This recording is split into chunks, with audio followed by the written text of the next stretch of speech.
Welcome to our channel. నేను పద్మిని, ప్రస్తుతం పాటు senior journalist and political analyst Immandi Ramarao గారు ఉన్నారు. మాట్లాడదాం సార్. నమస్తే సార్. నమస్తే సార్, ఒక అంశం ఇప్పుడు హాట్ టాపిక్ గా మారుతోంది ఆంధ్రప్రదేశ్ లో.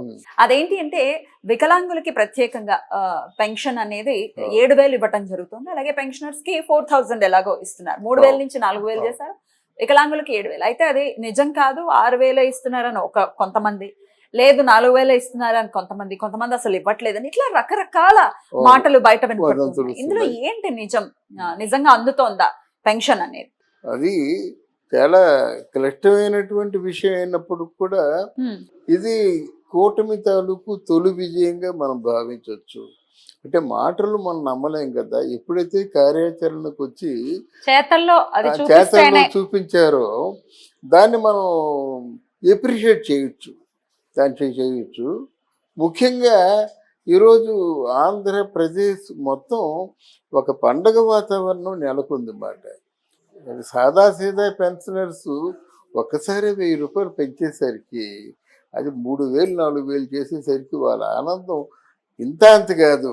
ఏదో ఎలక్షన్ ముందు చెప్తారండి, ఆ మాటలు మనం ఏం తీసుకుంటాము.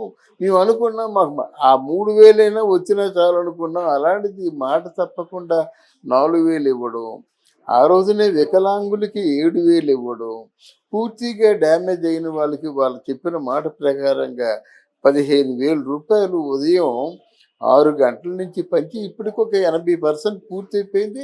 సాయంత్రం 6 అయ్యేలాగా పూర్తయిపోతుంది అన్నమాట.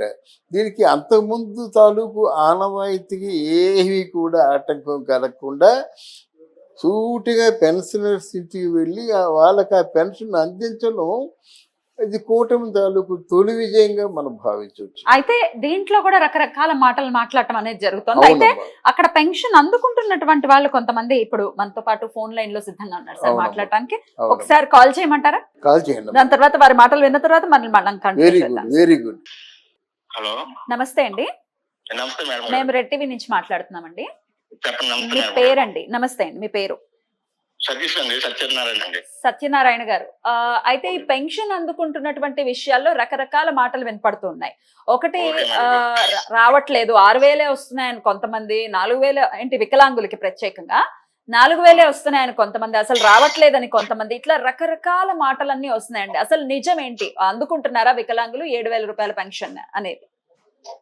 ఒకటి మేడం గారు, స్వయాన నేనే తెలుగుదేశం కార్యకర్తనండి. ఒక అంటే చంద్రబాబు నాయుడు అక్కడ ఉంది కదండి, అక్కడ స్టార్టింగ్ పెన్షన్ చంద్రబాబు గారు ఇచ్చిన తర్వాత ఇక్కడ స్టార్ట్ అయిన ఉద్దేశం మీద కొద్ది 1 గంట లేట్ అయిందండి. కరెక్ట్ 7 గంటల నుంచి ఇంటింటికి వెళ్ళి స్వయాన నేను కూడా వెళ్ళానండి. సామాజిక పెన్షన్లో 4,000 రూపాయలు పెంచారు, 3,000 రూపాయలు పెంచారు కదా, 4,000 ప్లస్ ఏప్రిల్ నెల, మే నెల, జూన్ నెల 3,000 కలిపి 7,000 అండి. ప్లస్ అది సామాజిక పెన్షన్లు అండి, మామూలు నెలకి మిగతా పెన్షన్లు 7,000 అండి. ప్లస్ వికలాంగులకి వాళ్ళకి కూడా 4,000 ఇచ్చి పెంచారు అన్నమాట. పెంచిన దాంట్లో 4,000, మళ్ళీ ఈ 3 నెలలు కలిపి 7,000 వికలాంగులకి.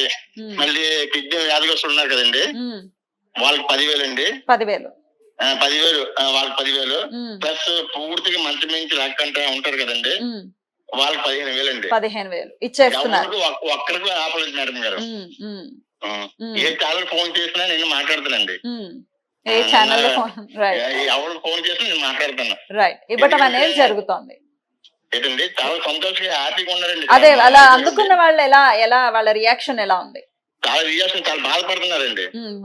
చాలా బాధపడుతున్నారు. లాస్ట్ టైం 2019లోనే 3,000 పెంచుతామని చెప్పేసి తపతపా అని చెప్పి ఎలక్షన్ 3 నెలలు ఉంటుందిగా 250 రూపాయలు పెంచారండి. అప్పటికి 3,000 పూర్తయింది అనమాట. మీరు అనుకున్న ప్రకారము 4,000 పెంచారు. ఎవరు నమ్మలేదండి, గడప పెట్టి ఎవరు నమ్మలేదండి. ఆడలేదు మొగలు. మేము స్వయంగా నేను వెళ్ళానండి, స్వయంగా వెళ్ళి ఆ మాట స్వయంగా నేను ఆలోచించాను అనమాట. ఈ విషయం మీరు ముందు కూడా నాకు చెప్పుకుంటే మా మావయ్య గారు వాళ్ళ మాటలు మీకు రికార్డింగ్ చేసి పంపిద్దానండి. ఎందుకు వచ్చే నెల కూడా ఉంది కదా, ఇది నెలలా అయ్యేటటువంటి విషయం కాబట్టి వచ్చే నెల అయినా ప్రూవ్ చేయండి. అంటే వచ్చే నెల అయ్యిందంటే అది వేరే అండి. 3,000 కూడా పంపించారండి. ఎవరు నమ్మలేదండి, 100కి 90 మంది నమ్మలేదండి. ఇవి ఎతను కూడా జగన్ లాగా చేస్తారు, ఆ 3,000 ఎవరు 4,000 తప్ప మళ్ళీ పెంచుతారని అందరూ అనుకున్నారండి. మేడం గారు. కానీ ఒక్క జరిగింది. నూటికి 10 మంది నమ్మలేదండి.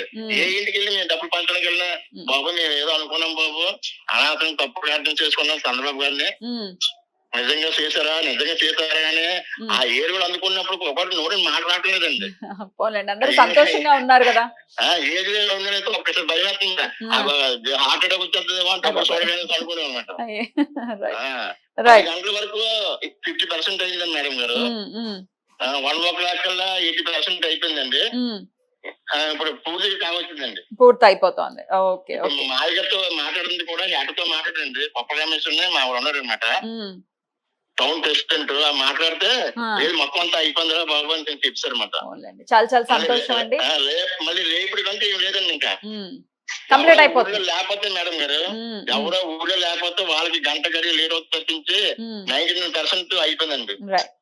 అద్భుతం అండి. జనాల సంక్షేమం కోసం వారికి మేడం గారు ఎవరు నమ్మలేదు, ఎంత డబ్బు వస్తుంది ఎంత డబ్బు చూస్తామా అని చెప్పేసి. ఎందుకంటే నరకం అనిపించారండి 5 సంవత్సరాలు, మామూలు నరకం కాదండి. ఇప్పుడైతే అందుకుంటున్నారు, ఇదైతే నిజం అని చెప్తూ ఉన్నారు, అంతే కదా. రైట్ అండి, థ్యాంక్ యూ అండి, థ్యాంక్ యూ అండి, థ్యాంక్ యూ సో మచ్. నమస్తే అండి. సో అది సార్ పరిస్థితి.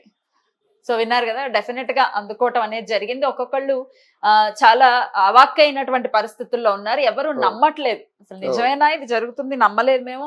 3,000 అన్న వస్తే మీరు ఇందాక అన్నట్టుగా 3,000 వచ్చినా చాలు అనుకునే పరిస్థితుల్లో ఆ 3 నెలలవి కలిపి కూడా ఇచ్చేయటం అనేది జరుగుతోంది. సో చాలా సంతోషంగా ఉన్నారు ప్రజలందరూ కూడా. చాలా అంటే మనం జనంలోంచి తీసుకుంటే ఏమవుతుందంటే ఈ వదంతులకి మనం అడ్డుకట్ట వేసిన వాళ్ళు అవుతాం. ఆయన చెప్పిన మాటలు వింటారు కదా, అందుకున్న వాళ్ళు చెప్పినట్టయితే మనకి ఆథెంటిక్ గా ఉంటుందనే నా ఆశ. తప్పకుండా, అందుకనే కాల్ కూడా చేయడం జరిగింది. ఏంటంటే ఇక్కడ ఇది కేవలం వాళ్ళ చేసినటువంటి ఫస్ట్ కార్యాచరణ వాళ్ళకి శుభారంభాన్ని పలికింది.